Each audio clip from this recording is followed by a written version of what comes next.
श्री स्वामी समर्थ.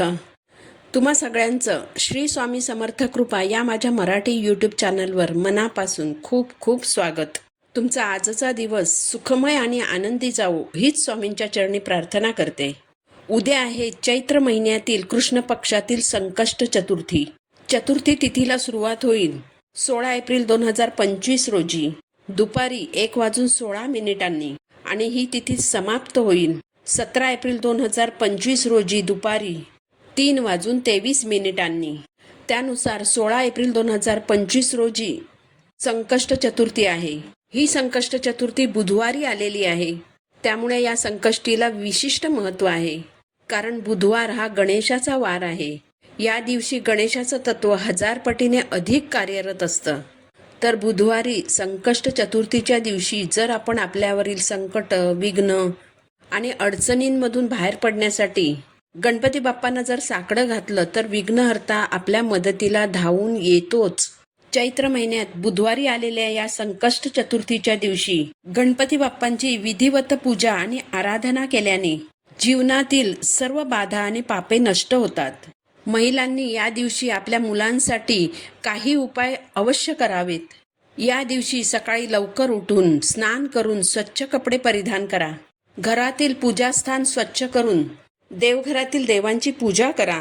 गणपती बाप्पांच्या मूर्तीवर अभिषेक करा. बाप्पांना गंध लावा. हळद, कुंकू, अक्षता ओल्या करून अर्पण करा. लाल फूल अर्पण करा. जानवा आणि वस्त्र देखील अर्पण करा. दुर्वांची जुडी अर्पण करा आणि धूपदीपाने ओवाळा. बाप्पांना मोदक किंवा लाडूंचा नैवेद्य अर्पण करा. बाप्पांना बेसनाचे लाडू अर्पण करणे शुभ मानले जाते. ओम भालचंद्राय नमः या मंत्राचा 108 वेळा जप करा. जर तुम्ही संकष्ट चतुर्थीचा उपवास करणार असाल तर दिवसभर फलाहार करून रात्री चंद्राची पूजा करूनच हा उपवास सोडावा. कारण चंद्राची पूजा न करता हा उपवास सोडला तर या उपवासाचं पूर्ण फळ आपल्याला मिळत नाही. या दिवशी चंद्राला अर्घ्य अवश्य द्या. रात्री चंद्रोदय झाल्यावर पाण्यामध्ये थोडंसं कच्चं दूध टाका, थोडेसे तांदूळ टाका आणि हे पाणी चंद्राला अर्पण करा. बघा, संकष्ट चतुर्थी ही गणपती बाप्पांना समर्पित आहे आणि गणपती बाप्पा ही शीघ्र पावणारी देवता आहे. म्हणून या दिवशी कुणाशीही वाद घालू नका. संकष्ट चतुर्थीच्या दिवशी शक्यतो लाल रंगाचे कपडे परिधान करावेत.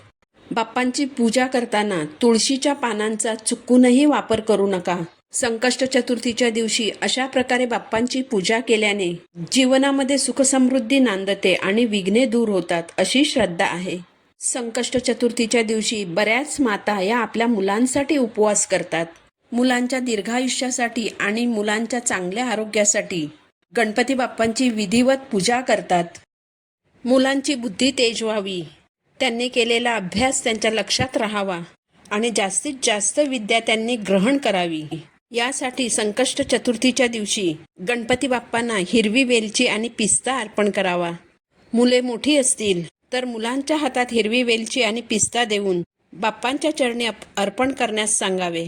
यानंतर ओम गम गणपते नमः या मंत्राचा 108 वेळा जप करावा.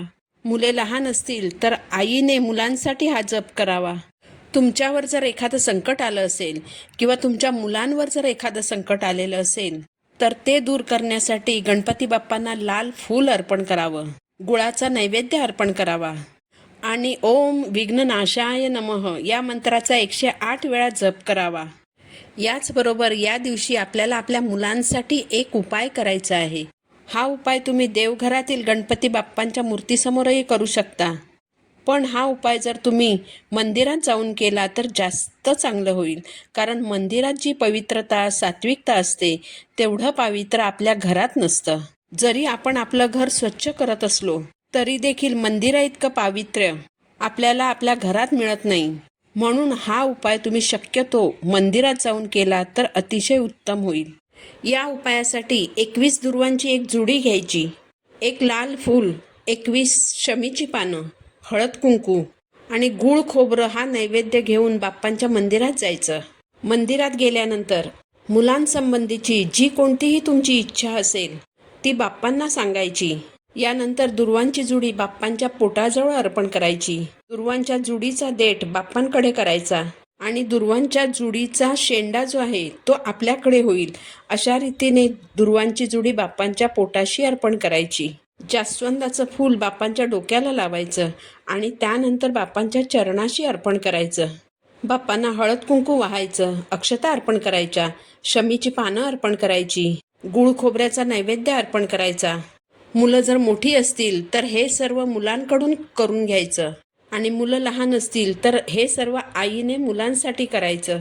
यानंतर एक वेळेस अथर्वशीर्ष म्हणायचं. नंतर मंदिरामध्ये बसूनच तुम्हाला जो कोणताही बाप्पांचा मंत्र येत असेल त्या मंत्राचा 108 वेळा जप करायचा. तुम्ही ओम गम गणपतये नमः या मंत्राचा जप करू शकता किंवा बाप्पांचा सगळ्यात प्रभावी जो मंत्र आहे तो म्हणजे मंगलमूर्ते विघ्नहरा दुरितनाशना कृपा करा या मंत्राचाही तुम्ही 108 वेळा जप करू शकता. यानंतर पुन्हा एकदा तुमची मुलांसंबंधीची जी कोणतीही इच्छा आहे ती बाप्पांना सांगायची आणि माझी इच्छा पूर्ण करा अशी बाप्पांना प्रार्थना करायची. बघा, गणपती बाप्पा ही लवकर पावणारी, लवकर प्रसन्न होणारी देवता आहे.